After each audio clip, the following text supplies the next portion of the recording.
সবকিছু ভেসে গিয়েছে এই ভয়ঙ্কর হরপাবানের স্রোতে। ঘর নেই, রাস্তা নেই, চারিদিকে শুধুই কাদা আর ধ্বংসস্তূপ।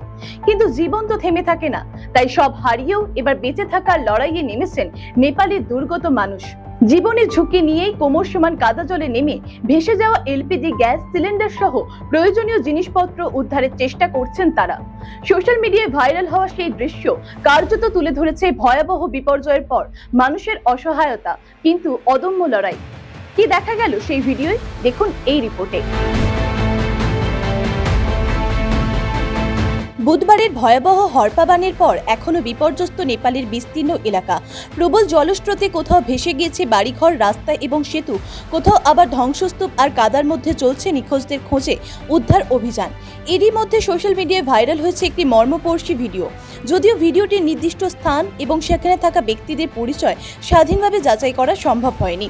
ভাইরাল ফুটেজে দেখা যাচ্ছে কাদা, প্লাস্টিক, কাঠকুটো এবং ভাঙা ঘরবাড়ির বিভিন্ন অংশে ভরা জলের মধ্যে নেমেছেন কয়েকজন মানুষ। তাদের মধ্যে এক মহিলাও রয়েছেন। কোমর সমান কাদা জল ঠেলে ভেসে যাওয়া এলপিজি গ্যাস সিলিন্ডার ডাঙায় তোলার চেষ্টা করছেন তারা। চারপাশে এখনো ছড়িয়ে রয়েছে বিপর্যয়ের চিহ্ন। জলের স্রোতও পুরোপুরি থামেনি, ফলে যে কোনো মুহূর্তে পা পিছলে যাওয়া কিংবা স্রোতের টানে ভেসে যাওয়ার আশঙ্কা রয়েছে। জলের নিচে থাকা ভাঙা কাঠামো বা ভারী ধ্বংসাবশেষ থেকেও ঘটতে পারে বড় দুর্ঘটনা।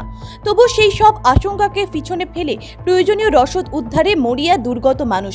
সব হারানোর পর ভেসে যাওয়া সামান্য কিছু জিনিসও এখন তাদের কাছে বেঁচে থাকার সম্বল। প্রকৃতির ভয়ঙ্কর তাণ্ডবের পর ধ্বংসস্তূপের মাঝেই তাই ফুটে উঠেছে নেপালের মানুষের কঠিন লড়াইয়ের ছবি। ব্যুরো রিপোর্ট, জি বাংলা।